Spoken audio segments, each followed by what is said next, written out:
In this clip, I'll share some study advice for level 1 candidates with only a month and a half to go for your exam.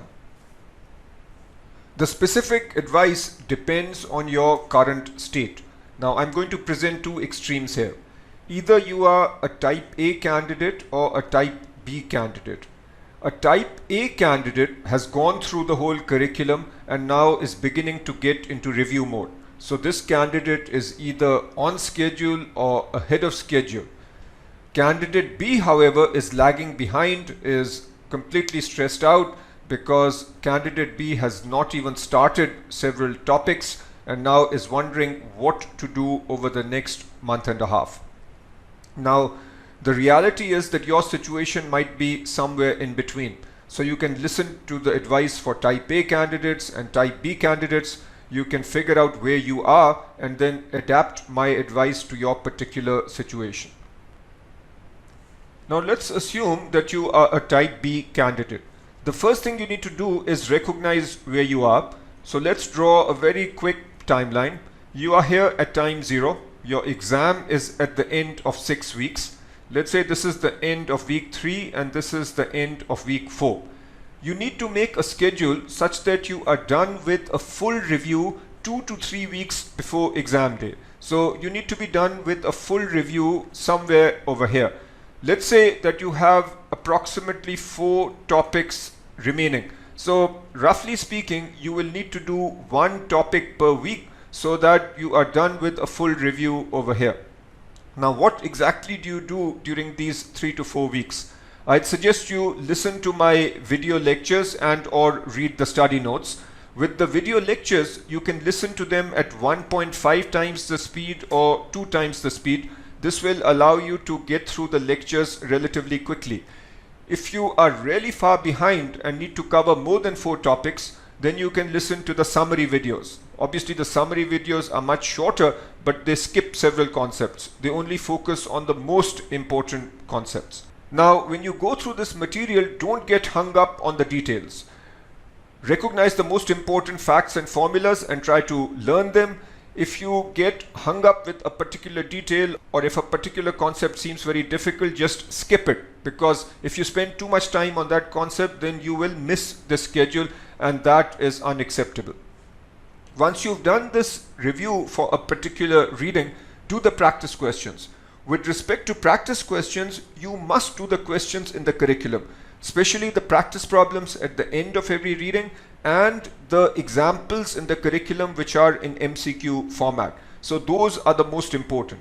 If you can do those questions and you are a little ahead of schedule for a particular reading and you have more time, then you can do the IFT questions for that reading. But I will emphasize that the curriculum questions should get first priority. I don't want you to walk into the exam without having done all the curriculum questions which are in MCQ format.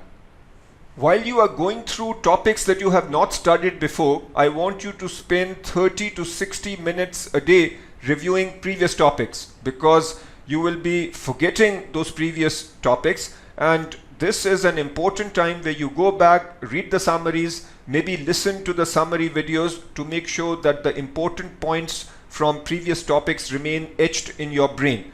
While you are studying and reviewing, I want you to highlight and note down key points and formulas. Now, a practical suggestion here is that you print out the IFT level 1 formula sheet and you can simply jot down your points in that particular formula sheet. This will help you in the final 2 to 3 weeks. I'll be making another video for what to do in the last 2 to 3 weeks, but very briefly, during this time, you will be doing topic related quizzes and you will also be doing full length quizzes. Obviously, in addition to that, you will be reviewing the various notes that you have taken. Now let's come to type A candidates. So as I said before, type A candidates are generally on top of their game. They have studied the entire curriculum at least once. Maybe a little bit remains. So what I'll do here also is create a quick timeline. So let's say we are here at time 0. This is the end of week 6. This is the end of week 1. So during this 1 week, complete any remaining readings. So if you have 2 or 3 readings left, finish those during this 1 week.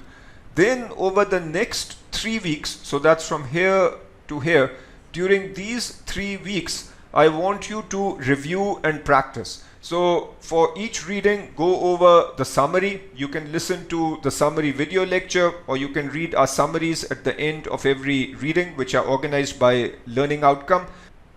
Once you've reviewed a given reading, I want you to do questions for this reading. If you've not done so already, you must do the curriculum questions, especially the practice problems at the end of every reading in the curriculum and the examples in the curriculum if these examples are in MCQ format.